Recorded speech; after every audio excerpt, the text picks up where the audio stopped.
Welcome everybody. Thanks for joining the presentation today. Fantastic to have you join us. We might just wait a couple of minutes while people join the call, and then I'll do a brief intro to myself and also to Keng. So some of you might have noticed my name's Cal Davidson.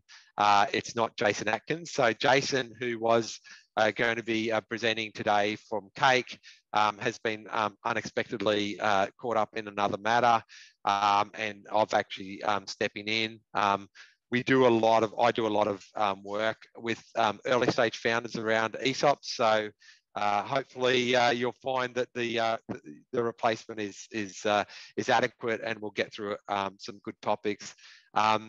We're really excited about being able to talk to you about ESOPs today. And look, certainly one of the themes that we actually see consistently in the startup world, obviously it's a very vibrant, some would even say frothy market in terms of actually valuations and activity in terms of startup funding. But the other key theme that I hear a lot from founders right across the globe is that attracting talent is difficult in the current market. And in fact, Keng and I were actually just talking about that in terms of our own businesses. Cake is a SaaS business, Keng in the legal business, but it seems to be a real theme at the moment. There's a real challenge in terms of finding the right sort of talent. And in fact, we did an event a month and a half ago where one of the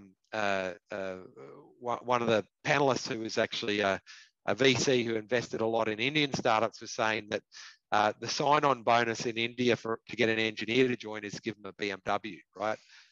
So in that context, I think actually talking about how you can actually leverage your equity and for your employees to be able to both attract the right members into your team, be able to retain them, and then also be able to actually reward them is really important.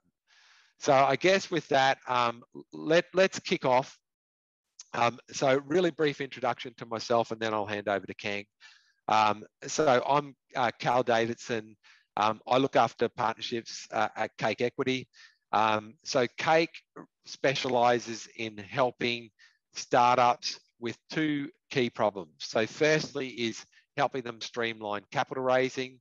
So pretty much every startup needs great investors behind them in order to be able to actually get the funding that they require to grow.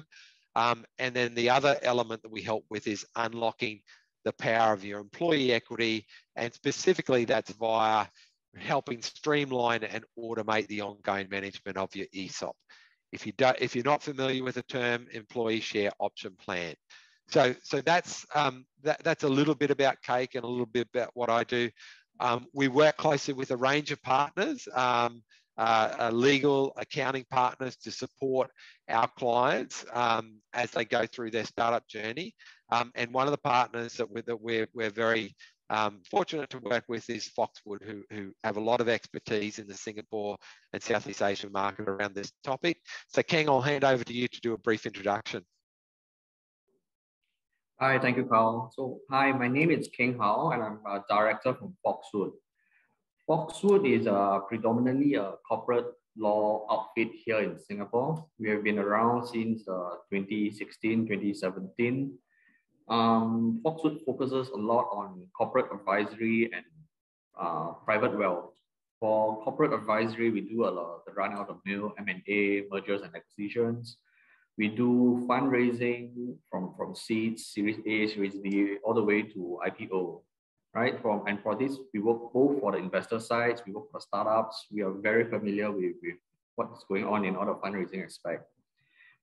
We do a lot of funds work as well for high net worth, and as well as all other stuff that comes along with it. So this is a very brief introduction on Foxwood. Thanks, Keng. We've also got Gabby on the call. So Gabby will just help answer some of your questions in the chat. We want this to be interactive, so please, as we're going through, if you do have questions, drop them into the Q&A or drop them into the chat. We'll leave some time at the end to go through some of those. I'll just do is the usual disclaimer. So we'll be covering a range of issues in the presentation today. It's not individual tax advice, so that's why you've got Keng's firm to actually talk to. We've also got accounting partners we can connect you with if you need specific advice. So in terms of, I spoke a little bit about what we do with Cake. So with Cake is our initial market was in Australia. We've been in Singapore since September, and we have 400 startups in Singapore using the platform now, which is fantastic. At the end of last year, we launched into UK, India, and US, and our goal is to really be the first platform that actually supports startups globally, right? The first global platform, and we think that's really critical in two elements. So one is it's definitely global first in terms of building startup teams now, right? So gone are the days where you had to be in the country and everyone worked in physical offices. If you look at our team, we've got people in various locations around Australia, but most of our engineering teams in Portugal, and we have people in the US and Canada as well. In that environment, you need to be able to facilitate not only employment and payments, but also equity incentives on a global basis. And then the other trend that we're really seeing in terms of startup is globalization in terms of equity flows. And in Singapore, you're seeing more and more US-based funds coming in and investing. And that's another thing that we're very keen to actually continue to actually help with the innovation around that and facilitate globalization, both in terms of those investment flows, but also the employees as well. So we're talking about ESOPs today. I'm going to run through the first three points here. So what's an ESOP? What's the recipe for putting one together and common ESOP structures? I'll then hand over to Keng, who will go through how you set up an ESOP and some of the key terms that founders need to understand when they're setting up their plan rules and their offers for their ESOP. And then we'll finish off just talking about how Cake and Foxwood can help streamline ESOP setup and ongoing management as well. So I'll kick straight into it. Gabby, if I'm running too long on time, please let me know. I'll try to keep an eye on it. But what are ESOPs? ESOPs, as I said, stands for Employee Share Option Plan. They're a great way to incentivize employees. How do they actually work? Well, really at a high level, what you're doing is you're giving employees options. Those options give them the ability, once they're vested, to then actually convert them into shares. And then once they've actually got those shares, they can sell those and make a gain on it, right? So they're a really effective way for companies to be able to actually give employees an incentive that is linked to the value the equity value that's being created in the company, right? And we'll talk about how you structure them and how you put those plans together. So why are they such a powerful tool for startups? Well, they're really important in terms of being able to attract great people because pretty much any really good startup talent will be looking for equity as part of their remuneration when they come into a startup. They're a great way to save money. So I'll talk a little bit about that in a while. Yes, they're great for retaining staff. Yes, they increase productivity because it's about getting people aligned around not only short-term results, but creating long-term value. They are a great way for companies to share in success. And in fact, if you look at employees' perspectives on ESOPs, one of the biggest things they actually say is it gives them a sense of empowerment and a view that they can make a difference in terms of the company's results. But they also see it as a great way of recognising their contribution as well. They are particularly tax effective. Obviously, Singapore is a really tax efficient environment for your startup to start with, but they are a tax effective way to actually incentivize people and make it better looking. I don't know whether that's right or not, but they're certainly very powerful. So let's just look at some of the individual components of this. So this was a survey that was done in 2019. If I actually look at it now, it's probably even going to be more of an issue now. Like attracting talent in the startup space at the moment is really, really hard. So adding equity incentives to the mix, and not only talking about, oh, we'll give you some shares, but actually being really clear around what that incentive component is, and also having a structure set up where you can engage your employees from day one when they actually sign up, is a really effective way in terms of being able to attract top talent, but also retain it, right? So how does it save money? So ESOPs can be used to help offset some of the salary costs that you would normally be paying to people. So, if you're in a corporate versus a startup, most startups can't compete with the salaries that people are being paid in corporate. But one of the offsets they actually have for that is being able to provide the equity incentives. And so structuring that, setting up an ESOP using those equity incentives can be a really effective way for you to actually stretch that cash runway further, particularly in an early stage where it's so critical for you to be able to manage that and maximize the results you can get for that runway that you've actually, of funds that you've raised. Retention, how does it happen? I'll talk a little bit about this more later on, but pretty much every employee equity offer that's made will have vesting over a period of time. The most common period of time that you will have is 4 years. So what does that mean? If I join today, I'm offered an amount of options, but none of those start vesting generally for 12 months. So if I leave before 12 months, I forfeit all of those options. After 12 months, I get 25% of them, and then the remainder of them vest quarterly over the next 3 years. So if I want to get all those options, which are granted to me on day one, I need to be there for a full 4 years, right? So that's a great incentive for me to stick around, to realize that value, and to actually contribute to the equity value and the growth of the startup, right? So that's how they really help with retention as well. And you can't overestimate how important they are in terms of actually getting people with an ownership mindset across your team, and also creating the right culture. Peter Drucker, who's the godfather of management theory and business, says culture eats strategy for breakfast. I think most people these days agree, and certainly ESOPs are a very powerful way for you to be able to actually help build that culture that you're looking for. Employees who are highly motivated, who are going to be around and are really invested in actually generating medium and long-term value for your startup and its clients. So we've now covered why, what is an ESOP and why is it. Let's talk about the recipe of how you actually get the most out of them. So we like to actually kind of simplify it and say there's a people part and there's a technical part. So we will talk about some of the technical part, and Keng will go through the plan rules and some of that stuff. I will talk about some of how you structure the offers. But one thing that's really critical is that you understand from day one that the people part is as important as the technical part. So making sure that you explain to people when you're going through the recruitment process that you have an ESOP plan, how it works, and how it can actually generate wealth for them over time is really important.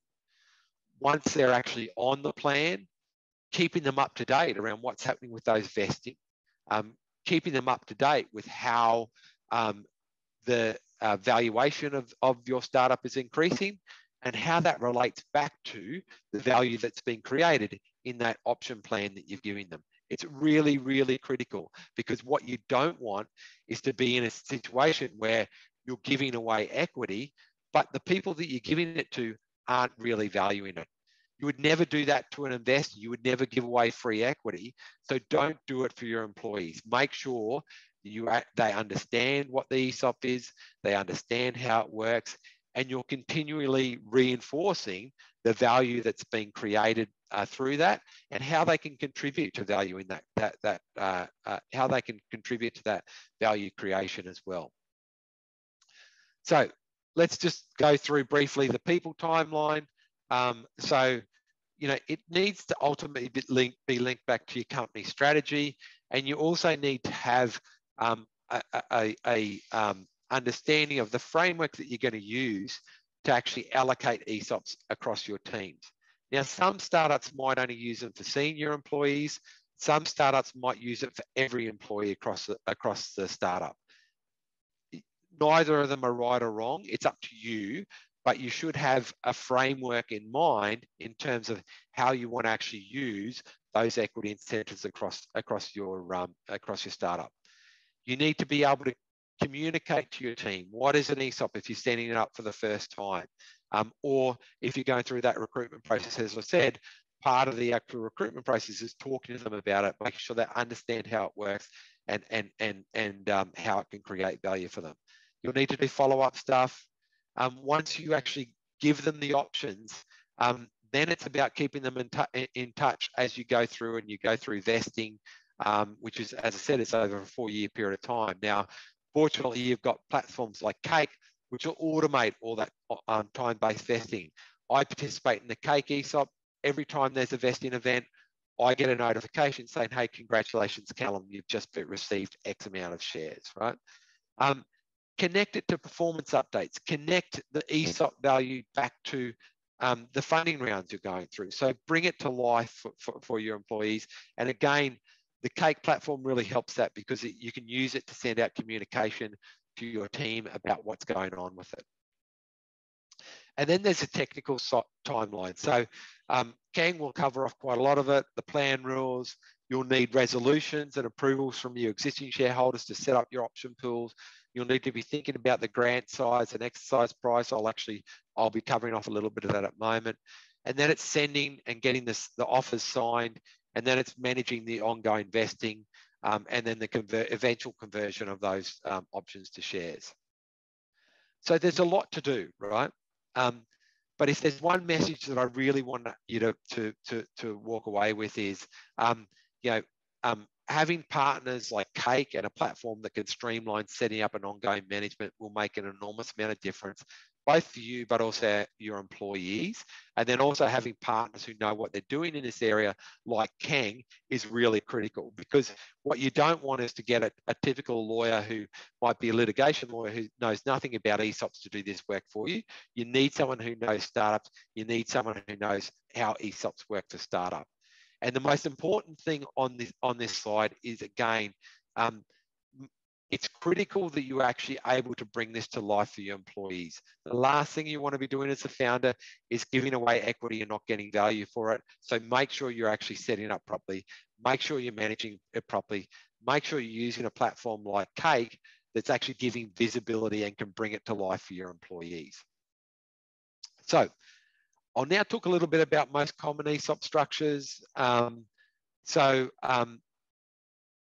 When you actually set up your ESOP in the first place, one of the things that you need to decide is the amount of shares which you are going to set aside in order to actually provide options to your employees.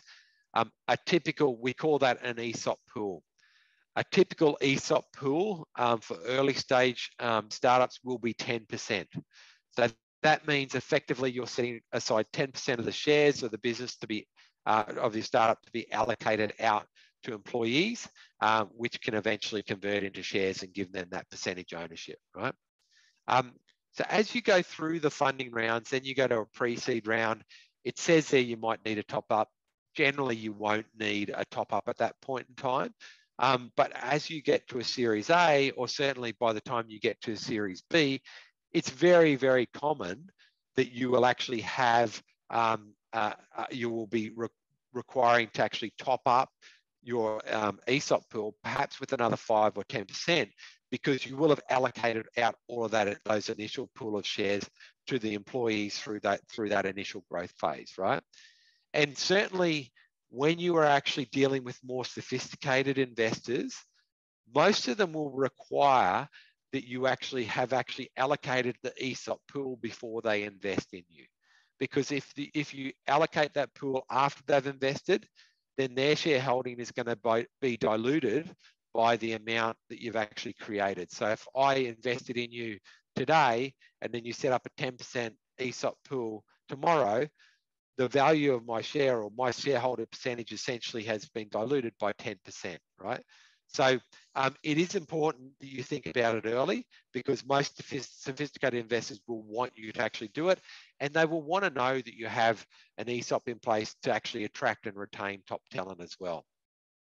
Hey, Gabby, just to call out, I can't see the chat, but if there are questions there that you want me to actually answer as we go through, just feel free to jump online and let me know. So who can you use ESOPs for? Founders, you wouldn't normally use them for. Founders, you'd normally be allocating shares. You might have founder vesting in place, so if they leave, they don't get their full equity amount, but usually not for founders. Definitely for advisors or board members, very common to actually use equity as part of the incentives for them. Certainly early stage employees, you would be looking to actually give an option grant, and particularly for, like, as a rule of thumb, the earlier the employee, the greater percentage that you would actually give them. And then as you scale the business, you know, you might be doing it based off company valuation, or you might be doing it as a percentage of their pay. One of the great things about ESOPs is they are really, really flexible in terms of the rules you can set up and what you actually use as a trigger to vest. So most people do time-based vesting, but you can use a KPI-based vesting if you want. Let's say you had an advisor that they were doing a particular project for you, and you actually made vesting conditional on them hitting those project targets, and then they got a certain number of options. So you can do that. They are very, very flexible. Contractors, yes, you can absolutely do that. And I guess sweat equity is a version of contractors, but you can also use it for sweat equity as well. So it's very flexible in terms of who you can reward with it, but also how you can structure those incentives as well. So let's just look at some data in terms of the actual types of grants that are made and what's actually changed over time. So you can see here that we've actually split this up into tech roles, and we've split it up into non-tech roles, right? So typically, and particularly, you know, we're probably talking more about a SaaS-based business here. But in a SaaS-based business, you are going to have a differentiation between technical roles and non-technical roles. And typically what you will see is you'll see greater incentives for technical roles than you will see for non-technical roles. So you can see here, if I look at the top end of that scale in 2021, a senior tech role would be getting about on average 1.18% of the company equity in terms of their option grant, right? Whereas a non-tech role at the top end, a senior role, is getting 0.58, right? Which reflects the market and the scarcity of those resources and the importance of them in terms of driving the success of that business. You can see it varies depending on the seniority of the role, but then also obviously between different types of roles. So when you're actually thinking about putting this together for your individual startup, think about what are the most important roles, and then what's the level of those roles, and you'll be using those to help guide you with a framework that you're using to actually choose what those options grants are going to be across those different roles, and then across the different seniority. And then, as I said on the last slide, there will also be related to what's the timing of them joining you, right? If you've been through a Series A, Series B, Series C, you're a unicorn, you've actually got you know, quite a lot of momentum. The amount of options you'd be allocating is going to be quite different to someone who's joining as one of your first 5 employees. So all of those things you'd be taking into account when you're deciding what you're going to grant. So here, how do you actually calculate it? So here's a couple of different examples here. So the first one is we've got a REM amount of 100,000 US. We've got an option offer component of 20%. So that gives you $20,000 and gives you a total REM of 120,000. So over 3 years, the option value that you're going to be granting them is $60,000, right? So that's doing it as a percentage of their remuneration, right? If it was over 4 years, and if you take the 4-year vesting example, it'd be $80,000, right? In option grant, you give them day one to have vested over that 4-year period. But you can also do it around company valuation, which we've talked about. So, you know, if it was a $4 million company valuation, and you're giving someone 1.5%, that goes back to your $60,000 offer, or a $2 million valuation, it's 3%, etc. So you can see that, and you can also see that, you know, as the company valuation increases, the percentage you're actually giving is actually decreasing, right? So this is just an example. This is based on the data out of Cake, and this is for Aussie companies, but we see very similar things across the other countries that we operate in as well. But you can see here that 74% of all the option plans on Cake for startups have a 12-month cliff. That's the most common. The second most common is a 6-month cliff. If you're setting up an ESOP for the first time, and you've got employees who have been with you for, say, a year or 2 years, you might choose to have no cliff, right? Because they've already been with you for a period of time. The other thing we're looking at is vesting period. What's the most common vesting period after that cliff? The most common vesting period is 36 months, which takes you that full 4 years. But there are longer periods. There are 48 months, and there are shorter periods of 24 months as well. So, so that's a little bit of information about, you know, what's an ESOP, how do you actually set them up, and particularly the people side of that, which is super important. I now want to hand over to Keng, who will actually take you through some more information around the technical timeline, and in particular, some of the key terms that you'll be wanting to understand as you set up your ESOP plan.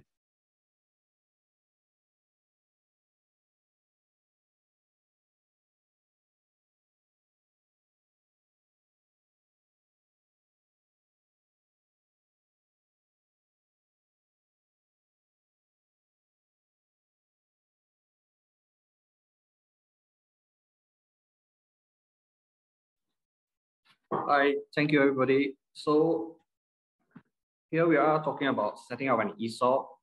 And yes, this is going to be slightly technical about it, and I'm going to try to be brief.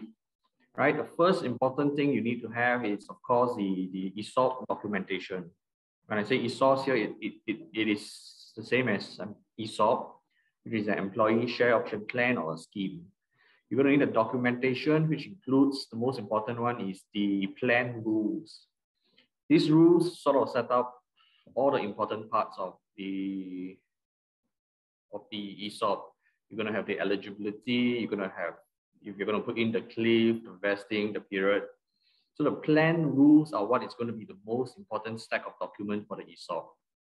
Now, once you have that finalized, what you need to do that comes together with the plan rules are the offer letters or the grant letters that you offer and grant it to any of the employees or participants.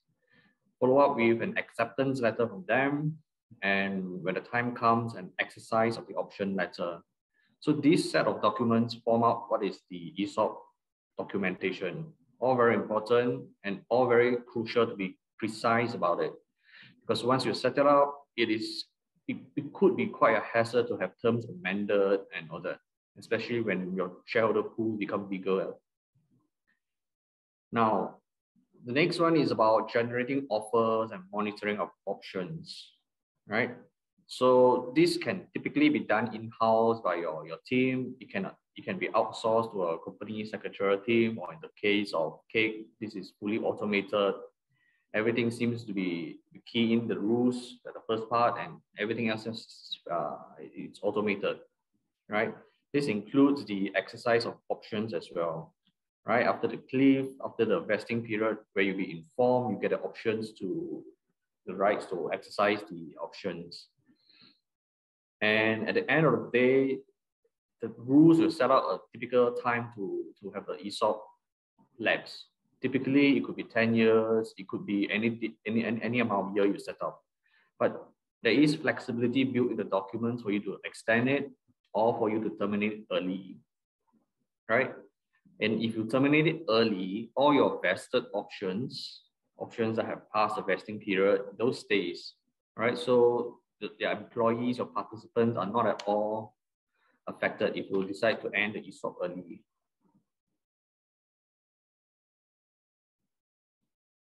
Now, the key terms of the ESOP, first of all, let's talk about the eligibility of the participants. I think briefly Carl mentioned it is for employees.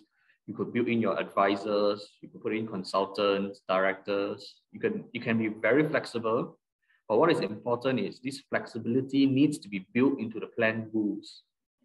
So I have seen some rules that says employees, and then we have all other people who say the founders wants to include them, and I'm like, but your rules limited it to employees. So it is very critical to make sure your rules are flexible enough for you to offer to third party.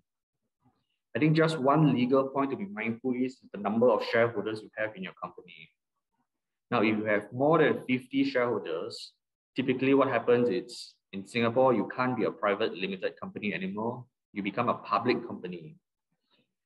So you have to be mindful of how many of these external advisors, consultants you offer the plans, the options to.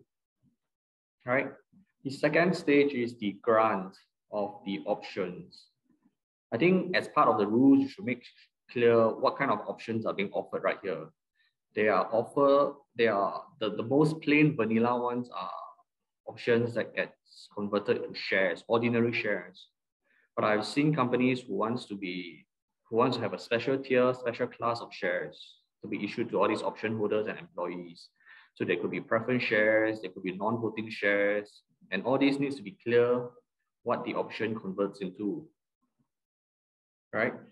And you can have performance target options as well. So this could be performance target for individuals. It could be performance for the company, that if it hits a certain milestone, these options kicks in. Otherwise, notwithstanding the cliff, notwithstanding the vesting period, this doesn't work. So this is something that can be built in as well, right? So all these are going to be set out in, if not in the plan rules, at least in the offer letters. And how it helps is if you're more flexible and general in your plan rules, it gives you more flexibility to build in all these performance clause, this vesting period, this cliff, all into the offer letter, which is a very important part of the ESOP documentations, right? Now, vesting of options, if you do it through Keng, an automatic process. There's really nothing for you to do. When the time comes, apparently you get an email reminder, which is excellent. So you are aware of it. You just need to fill in the exercise form if you want to exercise, which again, like I said earlier, it's part of the documentation, right? See, when you go to the exercise of options, you have set out what is the exercise price, which I think Carl will go on at a later stage. But predominantly, it is a commercial decision. There is no legal requirement on any of this. What is the terms? What is the price? In fact, I'll go so far and say there's no legal requirement on the cliff and the vesting period and all that. It is entirely up to the founder and you to decide what makes sense for you. If we go on to the next slide, let me see. Yeah. So one of the key terms and one of the concern everyone has is what happens when my employees, when my participants leave the company. Here, let's sort of look at it based on two different scenarios. One is on ill health, he resigned properly, versus one that he was terminated because of misconduct, breach of employment terms, and it is obvious that how we treat the options are different in these two cases, right? So first of all, for both of these cases, if they leave within the cliff period, typically the offer lapses. So if you leave first, if the cliff period is 1 year and they leave before that, for whatever reason why they leave, usually the offer lapses. Of course, there will always be a flexibility that the company, the founder can exercise to continue on the offer, the options. Now, after the cliff period, for the options that are vested, for the people who leave because of misconduct, usually these are all cancelled. Vested options can be cancelled after they leave. But for employees who left on good terms, vested options can be retained. So like I said, this is how you want to differentiate between employees who leave on good terms and those who are terminated for all sorts of other reasons. And this is where I add in that you must have a very good employment contract to make sure to differentiate between these two groups of people, right? Now, sometimes these employees have exercised the options and now they hold shares. It could be ordinary shares, could be preference shares. Now, if they leave because their agreements are terminated for misconduct or other reasons, you can build in a clause that allows you to buy back their shares, because typically you wouldn't want these bad apples to continue to be your shareholders and all that. It's just going to complicate matters. So the rules will have mechanism for you to buy back the shares at certain price and all that. The next part I will talk about is the effects on liquidity event on options. So what are your typical liquidity events when you have a trade sale? When you sell more than 50, let's say when you sell more than 50% of the company, or when you have IPO, when your shares are listed on any stock exchange. What typically happens is your ESOP gets cancelled and terminated, because your ESOP for listed companies must comply with certain rules, which are more stringent and are not stopped typically in the ESOP for your at an early stage company. Or when you're acquired by an acquirer, it could be that they already have an existing ESOP that they want the whole group of companies to sort of meet the same requirements. So what happens with your options when you have a liquidity event, right? The question is, do you accelerate the vesting period for all these options? Again, if you accelerate, you could arbitrarily set a timeline, right? If you are going to be vested within the 12 months, I will accelerate you. If these portions are only going to be the vesting period is more than 1 year later, then you have the flexibility, you have the options to decide whether you want to accelerate all of them, part of them, or not at all. So for the options that are not accelerated, they sort of lapse and are of no use, right? You can't exercise on it, you can't get your shares out of it, they lapse. So it is quite important for you to set out in the plan documents what happens in what event. And this is where we try to be as flexible as possible, so we don't limit the scope of your rules. And yeah, I think let me go back to Carl and we can continue on the other part. Keng, I just had one question off what you were saying there. Sure. The question of clarification that might be good for people is, you mentioned the 50 shareholder limit, public-private. Do the option holders count from when they actually give them the grant, or is it only when they're exercised and turned into shares? I think when they hold the options, you have to count them in as one, because that is the safest way.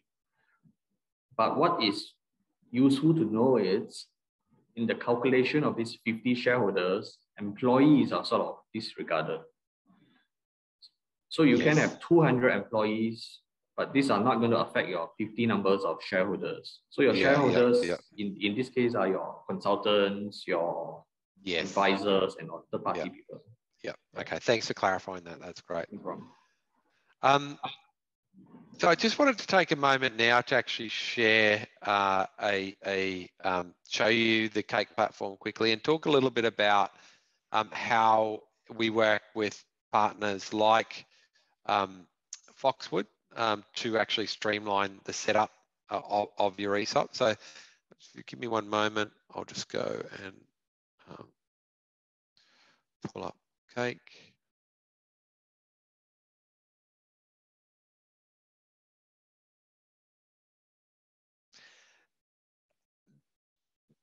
By going through this, hopefully it'll actually bring to life some of the things that we actually talked about. Keng was talking about the plan rules, the offer letters, and you can actually see how some of those elements all come together within the Cake platform to be able to actually generate those offers, and then also what that vesting actually looks like.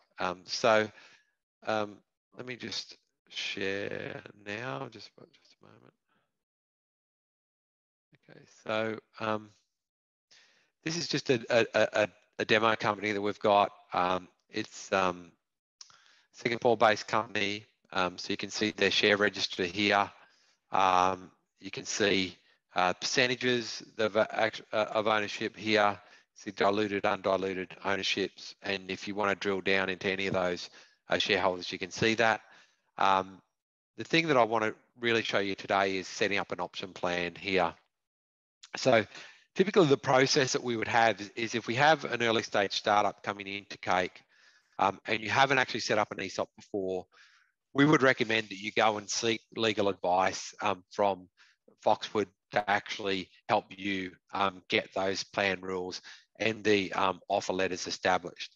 Now, we do have templates within the platform, but it is important that you understand what those terms mean. You make commercial decisions around it, but also it's important that you understand things like you do need approvals from existing shareholders to be able to actually set that up. So, Keng and the team at Foxwood can help take you through that process and get all that set up. But the example here is actually set up a new option plan. There's already one here. I'll leave that one there. But let's say we're setting up, we've fully allocated that option pool. We're setting up a new one. We can just click here. Actually, I'll set up a custom one here. If we go through here, we'll call this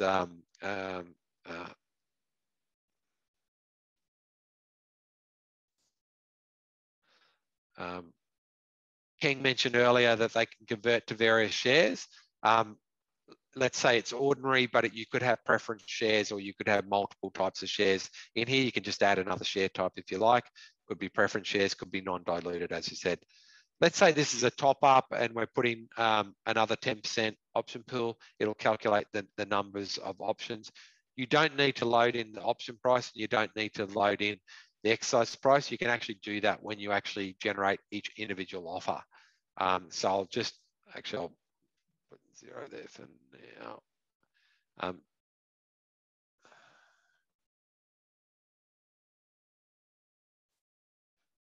So we've now generated that option pool, and the details of that pool are here.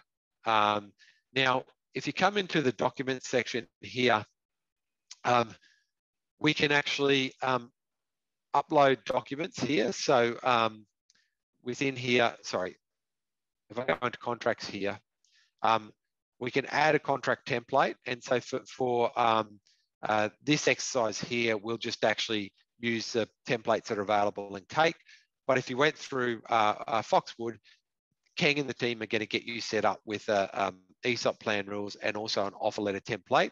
And then our customer success team will help get that set up within Cake. So I'll just use the ones that are in here, use Cake template, and I'll create that. And then I'll do the offer letter template in here as well.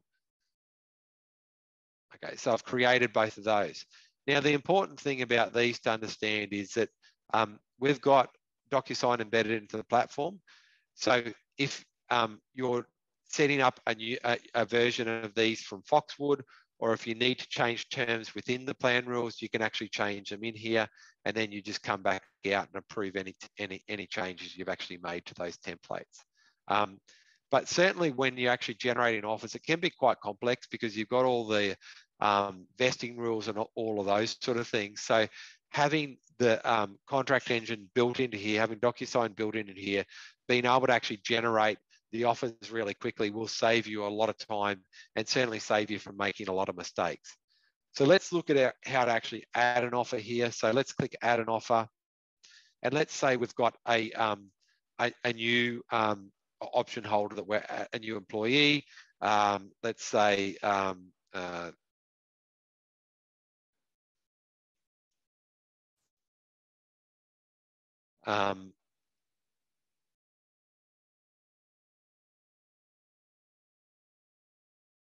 just put their name and email address in here. And then we'll go down here and then decide how either you've calculated the number of options or you've calculated the percentage of ownership. Let's just use percentage ownership in this case. So we're going to allocate them 0.5% in terms of shares, shareholding for their option grant. So it calculates the option grant here. Now, the platform's configured to actually default to the most commonly used structure, which is the cliff-based vesting and then periodic vesting thereafter. But if you want to change that, you can actually change that. You can set whatever parameters you want there. If you want to get rid of time-based vesting and use a milestone-based vesting or a KPI-based vesting, which Keng mentioned before, you can add in a milestone vesting here. Or you can use a combination. So at Cake, for example, our general methodology for allocating options is it's linked to a percentage of your salary. Okay, so that's the general methodology, and that will be time-based vesting over 5 years. But we do also have some option grants that are actually based on hitting certain revenue targets, right? So it doesn't have to be all one or all the other. You could actually use a combination of those. As I said, it's extremely flexible. So we'll stick with what's there for now. Let's choose the vesting date and say they're joining today, and that's today. This is where you can set your exercise price. So Keng mentioned earlier on that there are no rules in Singapore about what you need to put as your exercise price. If you're in the US, or you had a US employee that you're trying to do an option offer that was compliant with the rules over there, you'd need to do a 409A valuation and you'd need to link your exercise price to that valuation, right? But here you have a lot of flexibility. And what most startups will do is they'll set a nominal price for the exercise price. So let's say we do 1 cent, okay? And we'll add that offer. So we're now ready to send that offer. So let's now review that. So we've got the details of the offer here. I can email a preview of the offer to myself. In this case here, I'm just going to actually go through and do the grant. So I'll ask you to confirm the details, and then it generates the plan rules for you. And all the information about the employee and any of the terms that are actually specific to their offer will be populated within here. If I go over to the actual offer letter, you'll see it has all the vesting information in here. So the start date's the 10th of Feb, the cost of the options, the is 0, the number of options, the exercise price, which we've just loaded in there, the exercise period, which can be changed, all the vesting conditions are all built in here. So it saves you an enormous amount of time and also mistakes doing that. And then it's ready to actually send for signing. So you've then actually set that out for signing, and then the employee will receive a notification saying, hey gang, come in, you've just been offered options by Caltex Wavepool, which is the employee entity. They'll go into their Cake account, they'll be able to actually see all the details of the offer, they'll be able to put in their details and then generate the docs for them to sign and then send them back. So it's that easy, and once they've done that, you would just start vesting. So it really streamlines that whole process. Now, let me show you an example of an employee who actually has already got options up and running. And see here, an option grant was originally made back in February 2020. So we had options granted there, 33,000. And then we had the cliff-based vesting was started on the 4th of Feb, where we had that 8,334. And then we've got time-based vesting there. So you can see here exactly where we can see the cliff, and then we can see the quarterly vesting. Now, the great thing about this is it automates all this. So every time there's a vesting event, the employee gets a notification saying, congratulations, you've just been given these shares. They'll also be prompted, if they want to go in and see the details of their options, they can actually go in and see this view of what's actually gone on. So they can see exactly what's happening with their vesting, how many have vested so far, how many were granted. If they've exercised any, the details will be here. Any documents, so they'll be able to see their plan rules, their offer letters, any other documents that's associated with their option or their shareholdings are all in there as well. So it does save you an enormous amount of time and energy. If you haven't done an ESOP before and you're looking to set one up for the first time, then we certainly would recommend that you connect with Foxwood, who can take you through that process around setting up your plan rules and setting up your offer letters. Once we've done that, they'll be loaded into the Cake platform, and they'll be able to actually get your offers ready to go. And then, yeah, as I said, if you have an existing ESOP and you're wanting to automate it, let's say it's in spreadsheets currently, and it's very time consuming in terms of actually managing that, but also your employees really don't have visibility over it because it's in a spreadsheet and they can't see their holdings and that. Again, it's very easy to actually get those existing plan rules onto the Cake platform and to be able to then automate all the ongoing vesting for them, all the sending of vesting notifications, and then also setting up new offers as well. So that's just a really quick overview in terms of how Cake works in terms of streamlining the ESOP. I haven't gone through the equity part. I won't go through that today, but also hopes it gives you a bit of a demonstration around how we work together with Foxwood to actually streamline that process to set up new ESOP. Keng, do you have kind of just a ballpark in terms of how long it takes your team to typically get the plan rules and offer letters set up? No, I mean, if we have all the terms decided and fixed and all that, we can get it up in less than a week. Yeah. So really, like, you know, within a week, you can have your plan rules, offer letters set up, your resolutions are sent and approved from your shareholders to set up that pool, and then be sending out offers. So, you know, and as I said, like it is really important that you know, you have it set up properly from the start. They can get quite complex really quickly, but you know, probably the biggest advantage, particularly early on, is actually just making sure your employees actually have visibility around what's going on with the ESOP. It's extremely important. So that's pretty much it from me. I did want to just say we do actually have a special offer via Foxwood in terms of a discount for the Cake platform. So if you want to take advantage of that, we can certainly hook you up with a discount code. We will send a copy of the slides from Foxwood and ourselves to you, so you can actually take the coupon code off there and apply your discount when you're using Cake. And then feel free to reach out directly to Keng and his team, or come through us, and we can do a referral to Foxwood for the assistance with the plan rules. So that's kind of that's all that we really wanted to go through for the presentation. If there's any questions or whatever, feel free to drop them into the chat now. Gabby, I don't know if there are any questions there currently. I don't think there are any, but feel free to actually drop them in Q&A or chat. Also feel free, you'll have my contact details. Feel free to reach out with LinkedIn as well if you want to connect that way. And Keng, I'm sure you're more than happy for people to actually connect with you and your team as well. That's right. I mean, yep, if there's anything, just feel free to reach out to either of us. Excellent.